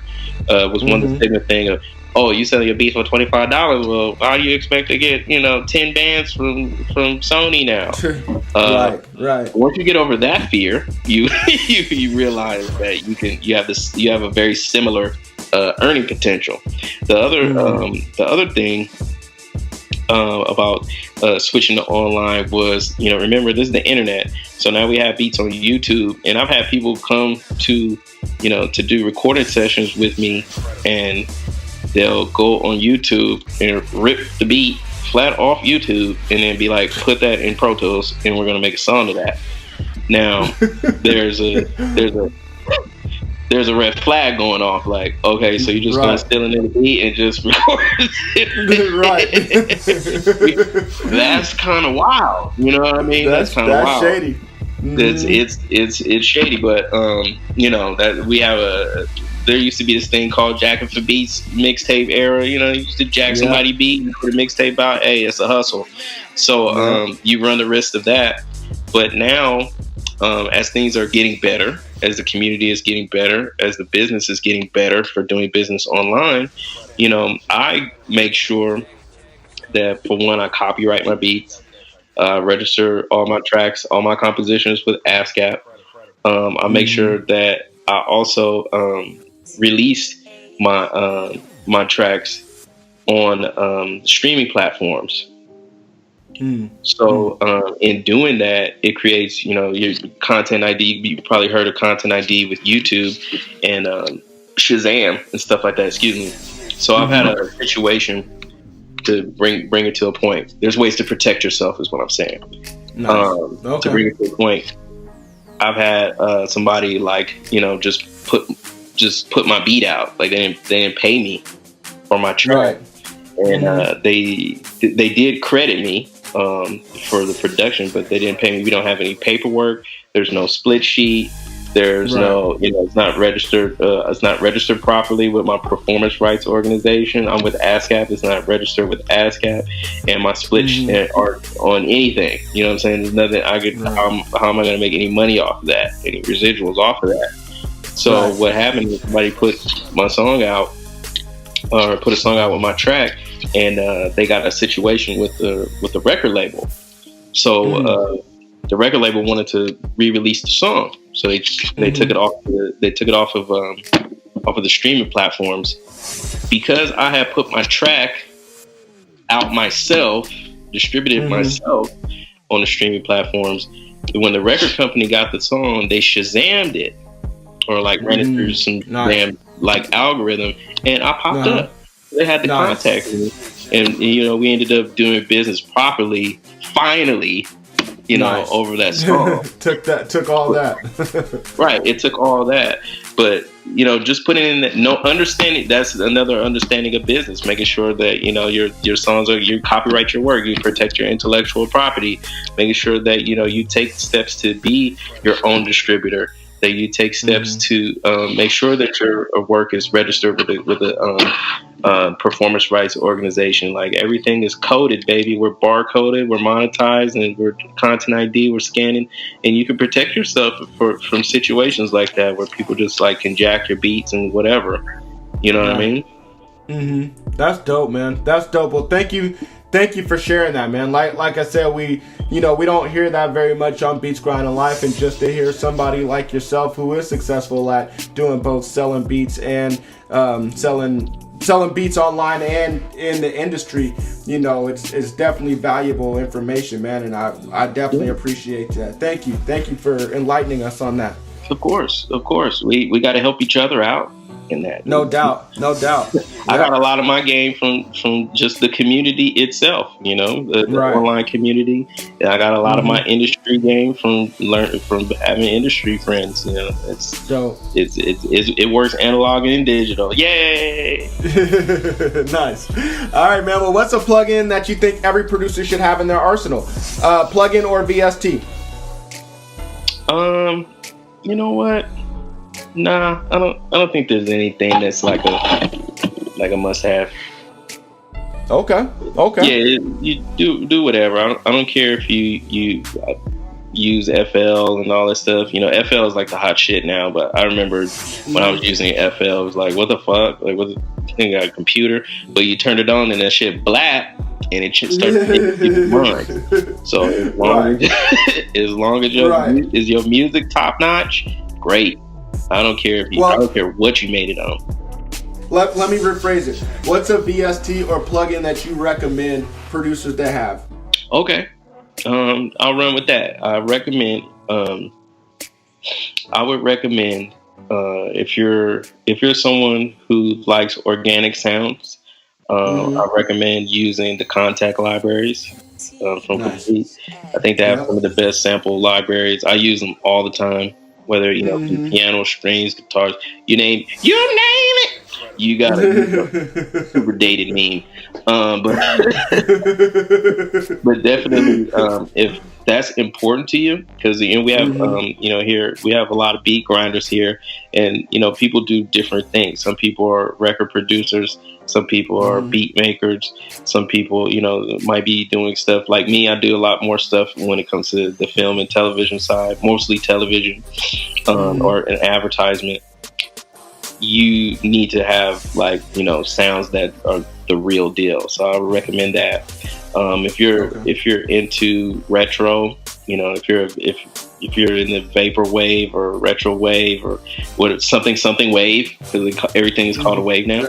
Yeah. But if you're into retro sounds, definitely check out Arturia's. If you're into retro sounds, you probably already know about this, but full with Arturia and their whole analog collection. Nice. As far as in the box, you'll be happy. On the engineering side, I'll definitely recommend I think it's called the Drummer 76 by Softtube. It's a multi-band compressor, if I'm not mistaken. But it's got some sauce on it. It's very easy to use. Like, there's a more expanded version. It's all modeled off of the actual analog hardware, and there's a more expanded version of it. But the 76, I believe, is like the slim kind of version. Very easy to use, and you can get a great sound out of it, and you can use it on a lot of different things on the engineering side. Okay. All right. Well, thank you for those recommendations, Beat Grinders. If you guys want to check those out, definitely go on the website, beatsgrindinglife.com, under THX's show notes, and I'll definitely provide links for everything that he just mentioned. All right, man. I want to know what book do you think every producer should read? And it doesn't have to be a book about music. It can be a book about anything. But what book would you recommend producers on this show read? Wow. Well, since I like reading, let me take a little bit of kind of a left. We have been talking a lot about balance, and for a lot of us out there who are producers, creatives, You know what I'm saying? Whether you're in a serious relationship or you're married with, children or something like that. I would definitely recommend Men Are From Mars, Women Are From Venus by Dr. John Gray. That's a classic. Yeah, it's actually a classic. It's a relationship book or whatever and stuff like that. But really, I think that what you could take from it, I think it's the ability to communicate and level with people. So, that's going to be important whether you're grinding on the internet or whether you're out in the industry, whatever it is. Being able to communicate and level with others, men and women, is very important, and it'll help you with your family life. So if you're on the grind, you won't lose your relationship behind the grind. And if you're not on, what I mean, you can if you've been grinding and you're like, I need some extra pieces and there's something, I want to go out there. I'm trying to find my one. I'm trying to get you food. What I'm saying? It'll give you some game so that you can actually keep your relationship. Dope. So I definitely would recommend that because we hear the stories of people really kind of families falling apart, and there's the whole cheating. What I'm saying? We just went through Cardi B and Offset breaking up and stuff like that. So I mean, it would have been a better tale if they were able to keep their thing together. So what I'm saying, I would at least recommend the book to them 6 months ago. Yeah. Well, that's what's up, man. That's definitely a classic book that I haven't read yet, and so I'm definitely gonna do that. Just because you recommended. I mean, it's something that's been out for years and years. I've heard about it since I was a kid. I feel like, but yeah, I'm definitely gonna check that out. And Beat Grinders, I recommend that you guys do the same, or THX recommends that you guys do the same. So yeah, definitely. You guys go. That way you could have your passion and still have you some passion, man. You don't gotta have one or the other. You can have a happy, complete life. For sure, man. For sure. Well, Beat Grinders, I know that you guys love audio. You guys are musicians, so of course you love audio. And with audible.com, you guys can go check out a book like THX just mentioned. Yeah. All you have to do is go to beatsbooks.com, go sign up, get your free book. All you have to do is just remain a member for a month. After a month, you can cancel it, keep your book. So you guys go to beatsbooks.com, go claim your free book. All right, is there an internet resource that you use that you think every producer can benefit from? And when I say internet resource, I mean a website or a mobile app.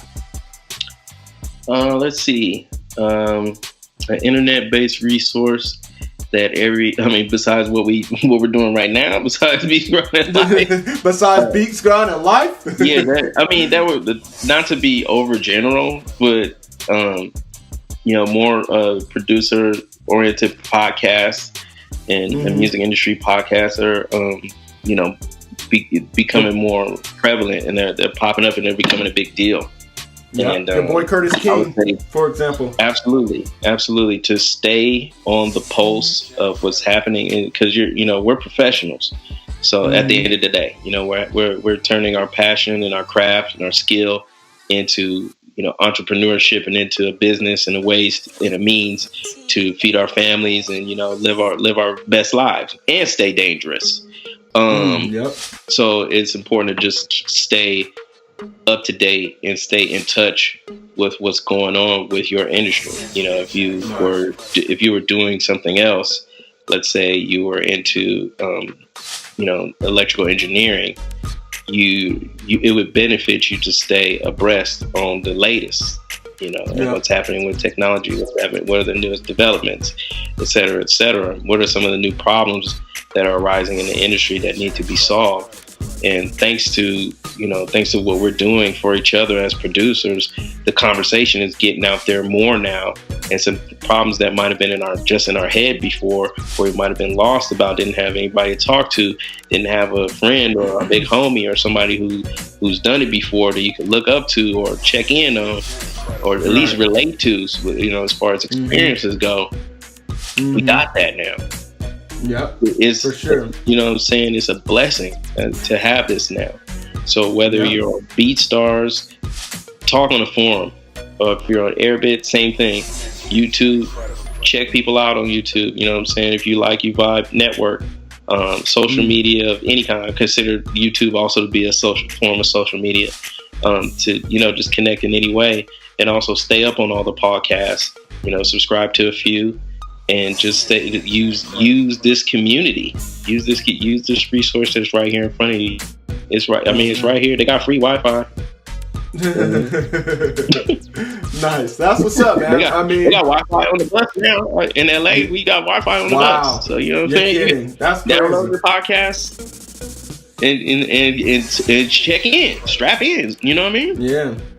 That's dope. That's what's up, man. I mean, that's why this podcast was conceived. At the time, I was a little bit of an introvert, and I just didn't really get out. Even though music production was my passion, I just didn't get out. Yeah. So what I did was I set up a lunch with the biggest producer in Portland, THX. And I talked to him, and I was like, you know what? Everybody else needs to hear this information that he's sharing with me. And so Beats, Grind, and Life was formed because of that. And so, like you said, it's not just Beats, Grind, and Life. There's other podcasts out there. There's a ton of them now, and that we can all learn from. Websites as well, forums. So thank you for mentioning that, and thank you for mentioning a few of them. So yeah, absolutely. Okay. All right, man. Well, the next question was your first placement. You already described that. You already told us, what it felt like. So I don't even think that we even need to hit that up. But I want to know, what's your favorite song that you ever produced? My favorite song that I produced. My favorite song that I produced.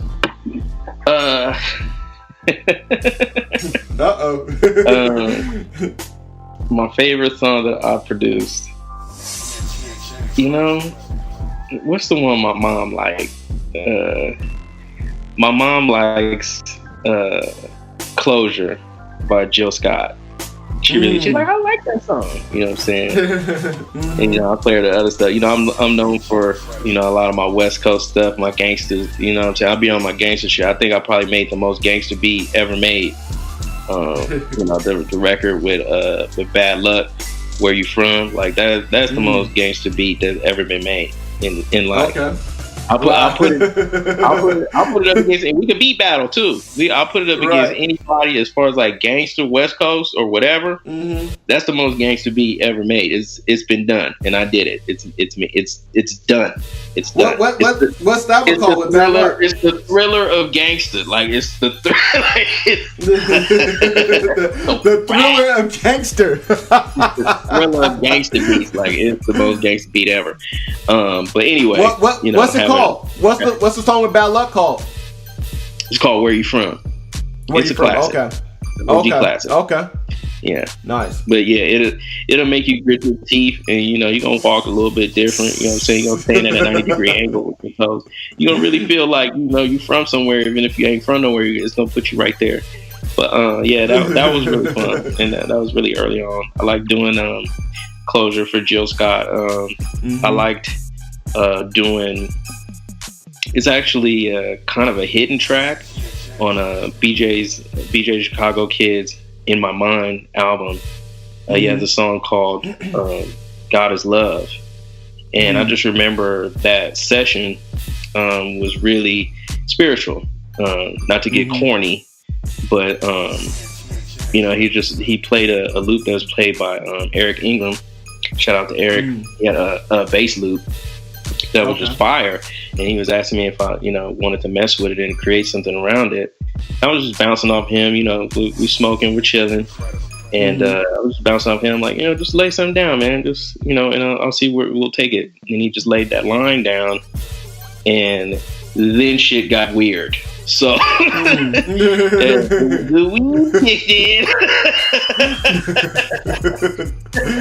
Then the weed hit. I was like, okay, I went to a totally different dimension. I don't know if anybody's ever even told this story. So I went to Joe Searing was there. Joe's BJ's longtime collaborator and engineer. Joe was there. He'll tell you it's no phony shit. He was really there, and there were several engineers. We're at 17 Hertz Studio in North Hollywood. So there were several engineers there, and I just got it just hit me. I was like, well, this message that he's saying, since God is love, the whole world needs more love. It's very simple. Right. Very simple, but he was repeating the phrase, and he built on it with harmonies to where it was very thick and it was very powerful. So I gathered up the engineers, and I asked anybody if they had ever experimented with alternate tunings. So most music that's recorded today is recorded at A = 441 or whatever, 440. Sorry, A = 440 hertz. So I was like, has anybody ever experimented with any alternative tuning? And I have been doing research, about 432, being the true A tuning and stuff like that. And there's experiments that have been done with water molecules and things of that nature, and it has to do with like Fibonacci numbers and blah blah blah. But I'd never done it before. I'd only researched it. So we actually retuned the song, in the highest possible definition. So we're really engineering now. You know what I'm saying? We're using all of the most high tech, state of the art studio stuff to retune this song. Every single individual track of the song, every single vocal track, blah blah blah, all the music, and retuned it. So then we did an experiment to see if it had actually changed anything. You know what I'm saying? So the result was the original tuning at A = 440. For everybody who stood in front of the speakers, the experience was you could feel it in your gut. Like everybody was feeling the vibration there, even a little tension. That was the common thing. Okay. So then we played the retuned version, and it actually moved the vibration from the gut to the heart. Wow, that's nuts. When you play that record, with a good enough sound system, it will actually vibrate your heart. That's crazy. That's dope right there, man. Yeah, God is love. They don't give out awards for that, but it happened. Well, I'm glad you're able to share that story here on Beats Grinding Life, man. I mean, I don't think that anybody would have ever known that. And there might be some people out there that are fans of that song, and they've listened to it and just never even knew the story behind it, man. So thank you for sharing that. That's pretty dope right there, man. God is love. God is love. So, all right, well, Beat Grinders, you guys check out all those songs that he just mentioned as his favorite song, and I know I definitely will. What's an album besides one that you worked on that you recommend every producer listen to, and why? I recommend that every producer listen to? Yep. Let's see. Everybody's already heard Thriller. And that one's been mentioned on here a lot. Quincy's really the best to ever do it. So, and that's really his tour de force as a producer. So I'm gonna put it on the record. It seems like a no-brainer, but I'm gonna beat the dead horse. I don't give a shit. Thriller. The reason why you should listen to Thriller is not just because it's the greatest selling, the most commercially successful album of all time. Okay, there's that part. Right. But the reason why you should listen to the production on Thriller is because of how much diversity there is in every song. Every song is so different from the other song. Wow. Yet it all makes it. I mean, we've heard that. Yeah. We've heard Thriller mentioned for this question a lot. And we've heard different reasons. We haven't heard that one. That's pretty dope. I mean, other recommendations. Let's see. I would also say every producer, aspiring producer, should listen to Voodoo by D'Angelo. You should listen to Voodoo. Just more for the historical context, because you know, he had already had a sound, you know, and was successful with it. Right. But at that time, I guess that was the year 2000. Oh shit! Everybody, Y2K.com bubble burst, right? Right. At a time in music, like in general, most people were trying to make their music sound like it's 2000, like the future. Right. You know, it's 2000. Either trying to make it sound super high tech, you know, futuristic, right. Or you know, because Max Martin was smashing at that time with, you know, with his Backstreet Boys and NSYNC and Britney hits, and he has one of the biggest like sound, like big, you know what I'm saying? Max Martin's sound is very in your freaking face and huge. 2000, you know, you know, kick you in the face with this pop. Kick you in the face with hits. So at that time, you had all that going on in music. And then here comes this groovy, organic, may I even say kind of like lo-fi in comparison to everything that was going on. And it has not aged. It still sounds fantastic today. Still sounds fantastic. All right, well, Beat Grinders, if you guys want to hear any of those albums, I will have links for those albums on the show notes. So, all right, man. Well, you mentioned your Mount Rushmore earlier. You mentioned one person. I can't remember who it was, but now I need to know 3 other people that you would put on that Mount Rushmore. Who was the first one? You mentioned it earlier. I can't remember. Yeah, it's DJ Quick is probably. Like the goodness gracious, DJ Quick is probably really he's probably George Washington.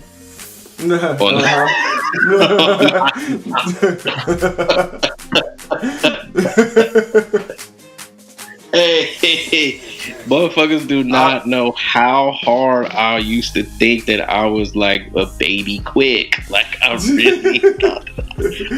really thought that I could pull it off. Like I thought that I could do what he does, and no one can. No one can. No one can. Yep. It's just him. So let's throw him up there.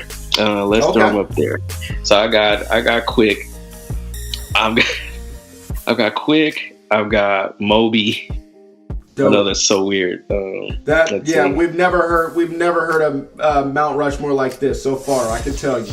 It just was very influential for me. You know what I mean? And I think that he's never even topped his work that he was doing at that time. But I mean, you know, hey, Iverson only went to the finals once. You know what I'm saying? But he's still great. You know what I mean? Right. Probably only has 1 MVP, but he's still great. Let's see. I got Quick up there. I got Moby up there. I got George Martin, who produced the Beatles. Yeah. Up there. Let's see. I guess you can't not have Dr. Dre on there. Like it'd be against the pantheon, you know, of hip hop. You gotta have Dre on there. And I have Jay Dilla on there too. Okay. Well, I mean, you have the 4, but I mean, I'm not gonna not have you put Jay Dilla on there. I mean, we got to throw Dilla up on there somewhere. I'd say that, you know, it's actually, as far as influence for me goes, it's like a tie between him and High Tech. Okay. Because at that time, when they were having their runs as producers, they were doing something similar, but doing it 2 completely different ways. You know what I mean? Yeah. As far as groove, how they influence music as far as groove and you know swing and just changing up the feel of music. Right. Yeah, man. For sure, man. All right, man. Well, I want to know, man. You just woke up from a dream. In that dream, you had the perfect studio session. In that perfect studio session, you had one artist, one co-producer to go along with yourself, one engineer, one random person. Who are those 4 people going to be in your perfect studio session? Who's going to be engineering? You know what? DJ Quick's going to be engineering. Dope. Nice. Okay. Who's going to be, he said, artist, an engineer, and a co-producer? Yep. And a random person. Let's see. Random person, and I know this is going to be random, but the random person would be Jack Johnson, the first black heavyweight champion. I was just going to say that, the boxer?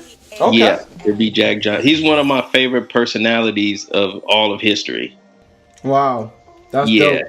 He was a trip, like, you know, besides like whooping ass. He was a trip. He was a trip as a person. I would have him in the room just for the vibe. Like if okay.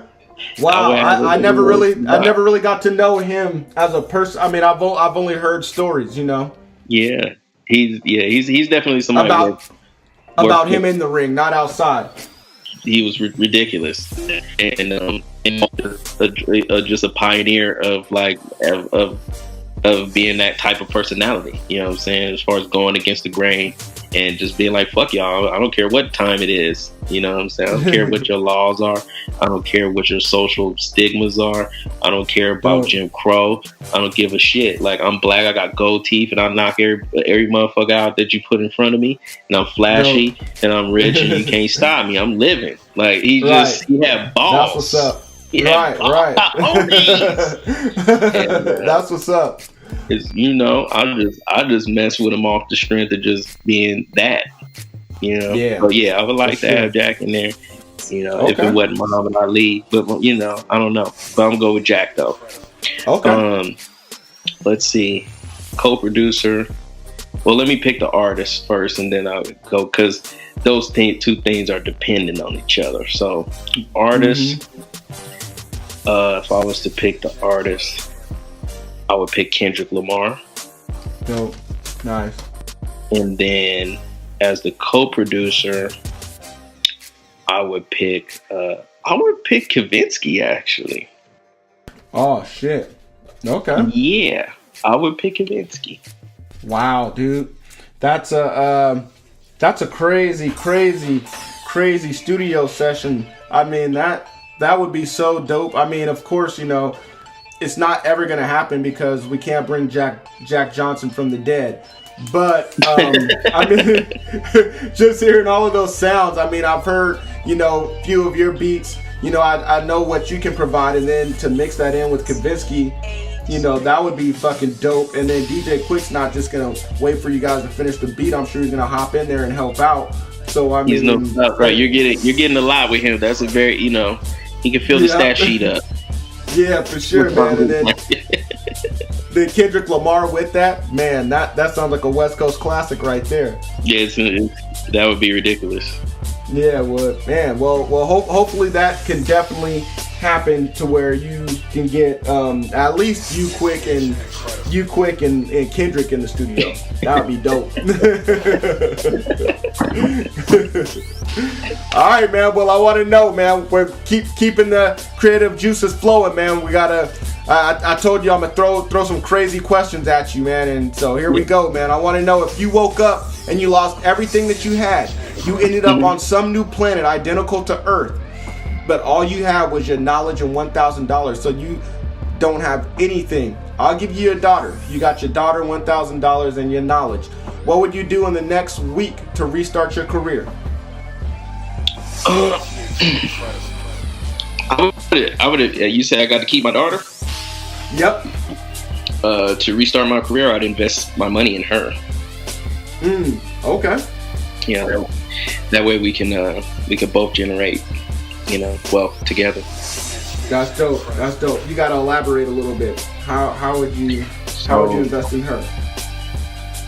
the main. If I'm on a planet identical to Earth with only $1,000 to my name, to invest in her would be to let's work on some shelter, okay. And first things first. we're gonna invest in a little shelter. We might not be able to get a lot. You gotta get what you can get. Right. And I would work with her as an artist, actually. Nice. Dope. I would work with her as an artist. Awesome, man. That's what's up. That answer has only that answer has only come up one other time. I'm surprised. And someone said I would invest it in an artist. The reason why I asked this question is because there are producers that have lost everything. There's producers that have become victims of theft. There's producers that have become victims of malfunctioned equipment, and they want to know what can they do to rebound, to get back into the game. There's also people out there that want to become producers and only have a limited amount of money, and they want to know what's the first thing I can do. So your answer can probably help a listener get back or get into the game, man. So I definitely appreciate that, and I love your take. Invest in an artist. Why? Because all the super producers that we've had have worked with an artist, have built an artist, have put an artist out. So I think that's a great answer, man. Yeah, I mean that's really the secret sauce to all of the hit makers, and it's really the secret sauce to anybody that lands on anybody's Mount Rushmore of producers. Right. That face that's up there made their name and made themselves famous by producing an artist or breaking an artist or attaching themselves to an artist. Right. Yep. Very true, man. It is what it is. I think I love beat CDs. I love listening to just instrumentals, but the mass majority isn't like that. They like hearing an artist. So, even though we're the ones that drive the music, people don't want to just hear just us, So, we have to have an artist in front of that or behind it, whichever way you want to look at it, in front of the music or behind the music. So, that's just producer, old school producer stuff 101. You know what I mean? What is a producer? And the producer's yeah, around the artist anyway. Yep. All right, man. Whether it be yeah, go ahead. No, I was about to just start tripping. I'm good though. All right, man. Well, I want to know, what does legacy mean to you? And when it's all said and done, we got to wrap your career up, man. What do you want your legacy to be? I want to. What would I like to be known as legacy wise? I would like my legacy to tell the story of someone who is not only a master of the craft, but a student of the game. And nice. Just someone who has a great appreciation for what music and what art in general, but specifically music, can do for people. And I would like to leave a body of work that you could say that the sentence I just said, you could say that to yourself after just listening to it. That's dope, man. That's dope. All right. Well, yeah, thank you, man. It sounds like you're definitely working on that. Definitely seems like you already know what the inroad's gonna be, and now you just gotta walk towards it. So. All right, man. Exactly. All right, man. Well, what's the greatest piece of advice that you received? What's the greatest piece of advice that you've received coming up in the game, and what advice would you have to all the beat grinders listening today? Say that one more time. It was breaking up. Okay. What's the greatest piece of advice that you've received coming up in the game, and what advice would you have for all the beat grinders listening today? The best piece of advice that I received was to back your shit up. Nice. Yeah, to back your shit up. I, for the longest, and I know that there's a lot of beat grinders out here who could relate. For the longest, a hard drive would crash or a computer would crash, and then that would be the end of my life for a while. Like, you know what I'm saying? That would be the end of my world is over. I lost all my shit. You know? Right. And I got a great piece of advice to just back your shit up. So nice. I recently found, some backup hard drives. I've still lost shit, you know what I mean, since then, but now I lose a lot less shit. And I'd say in the past, 5 years or so, I may have lost maybe 1 or 2 joints. Nice. So you can imagine how much catalog that is. But I actually went back before that and, found some older tracks. So altogether, I'm talking about stuff that nobody's ever heard before. I probably have, 3,000 joints. Wow, that's dope. That are just safe. They're safe. Right. As safe as a backup can be. But now we have great things like cloud storage and, blah, blah, blah. It goes on and on. But I'm so happy that I say that music. So now what I do is when I'm out of ideas sometimes, or, just kind of want to feel nostalgic, and just, I get to use them as little yearbooks. Like through the pages, and I'll be like, "Oh, that was you when you were 17. Oh, you so cute. Oh, look at that. Oh, early 20s. That guy was crazy right there. Nice. Probably should have kept your head in the books." I can flip through it, and then what I do with the stuff that's actually quality, or where I can hear the quality, is I learn about myself, by listening to it, and then I can improve on it now because I have more wisdom in front of, behind me, and more wisdom in front of me now, or whatever. I can listen to it and be like, oh, I know what I was trying to do. Here, let me just play that over, turn that, and then it's like, oh, okay, see, that's what you meant to do. Yep. pat my younger self on the head. It's like going to a time machine. You pat your old little kid self on the back. Oh, good job, little young man. You were almost there. You just had all the zest. Yep. All the chutzpah.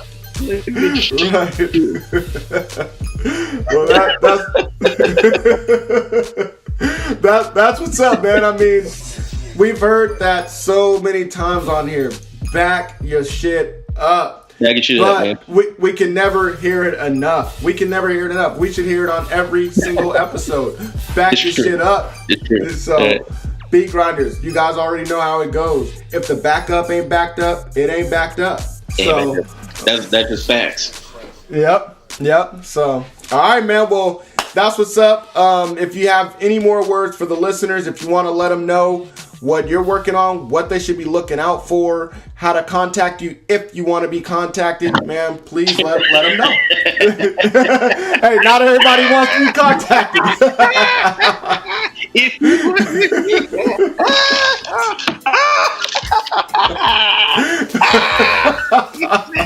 If you want to be contacted. Well, keeping it real. Actually, let's see if there's anything that I would like to say is definitely strive. It's a daily thing, but just be mindful. Sorry, I don't want to put too much stress on you. Hope did that, so hopefully you wouldn't have to go through that. Be mindful of your peace of mind. Be mindful of your peace of mind. This is as far as the music industry, or whatever, which is always changing. It's always reforming itself, and it will never go back to being anything that it ever was. It's always going to be something different. Yep. As an industry and as a business, as it continues to grow, and as you grow and change as a person, be mindful of your peace of mind. You know, don't let this change you into something that you don't want to be. Nice. That's dope. Also, define success. Define success for yourself before you make your next joint. Before you even touch a key or a keyboard or drum machine. Before you put the record player or go look for some sound. Before you go digging or whatever your thing is, however you create. Before you create next time, define success for yourself. Define what that means to you and quantify it. So if you want Grammys, how many Grammys? Right. What category? Right. If you want hits, well, what chart position do you want your hit? What genre do you want your hit? If you want money, how much money? How much money per year? Or how much? What's your net worth? What's the total amount of money? Right. Define success for yourself. What kind of relationships you want? As far as romantic relationships. If you want, what kind of family do you want to have? What type of character do you want to have? Define if those things mean success to you. Right. Define those things. Actually, fucking write them down. Write them down. And the next time that you're able to go to do your music, review it. The next time you're able to go and do music and go and be able to create, it will relieve you of so much pressure, and it will relieve you of so much stress that can be associated with trying to turn your passion into your profit. If you define success for yourself, what it means to you, it helps cut down on noise. It helps you cut down on comparing yourself to others. It helps you cut down on a lot of things that can take their toll on you mentally over time. Right. These are actual mental pitfalls that you can fall victim to once you decide to do this type of thing for a living. That's dope, man. That's great advice as well. Yeah. I mean, we just talked about having the end game. The end game. In mind. And there, you just talked about it. Write what you want down. Go over it daily so that you already know which direction you're going. You're not going to get lost because you already know. Like you said, when you look at other people, you already know that's them. That's not for me. I'm already focused on what I'm doing. So that's what's up, man. Okay. Yeah. All right, man. Well, we could do the contacts thing. I'm a friendly dude. I do the social media thing. I'm THX Beats with an S. THX Beats on everything. That's SoundCloud. I do listen to my inbox. Like every now and then, people will inbox me. I do listen to stuff in my inbox. THX on Instagram. Sometimes I'll do some in studio stuff. I'm going to start live streaming actually a lot more 2019. That's one of my New Year's goals, is to live stream more, because apparently it's entertaining. Yep. On Twitter, I'm super mad positive on Twitter. I come with mad motivational quotes and stuff like that. And on YouTube, same thing. And definitely feel free to reach out to me. I'd like to hear more, and I'd like to talk more. I'm glad to be a part of this burgeoning new, growing community of people who actually give a damn about producers and give a damn about creative beat makers. You know what I'm saying? We want to see this thing be special and support one another with information, advice, and just general gems and game. You know what I mean? Yeah. Well, man. Well, thank you for coming on the show, man. Really appreciated you. Added a shit ton of value, man. There's so many gems in here. I'm gonna have to go back and listen with the notepad and just write a bunch of stuff down, because not only did you give us advice, about what to do in the studio, you gave us advice about what to do outside of the studio, and just how to be better people outside so that we can bring that inside the studio and become great in there as well. So, there you go. It's all one. It is all one. Each one affects the other. Yeah, definitely. So thank you for that, man. And Beat Grinders, thank you guys for tuning in to another episode of Beats Grinding Life. If you guys found this show of any value, if you guys could take anything away from this, please share it on Instagram, share it on Twitter, share it on Facebook, whatever platform you're using, and just let them know, hey, that we got some good stuff over here. THX blessed us, and everybody needs to hear the messages that he's expressing. Tag him, let him know how he affected you guys, and also be sure to rate this podcast on iTunes. Also like on SoundCloud. And you guys know how it goes. You have been mentored by another dope producer. You've been mentored by THX Beats this week, so you guys consider yourselves extremely lucky. You guys continue making beats, stay on your grind, and live life. Peace, y'all. Peace.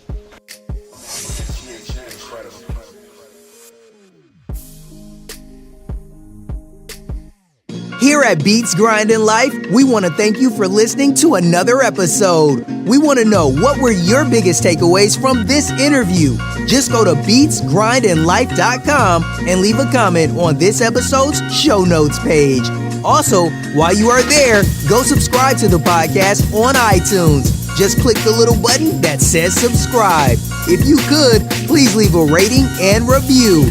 Rating and reviews are the best way to show your appreciation, because it helps more people find out about the podcast. So until next week's episode, keep grinding.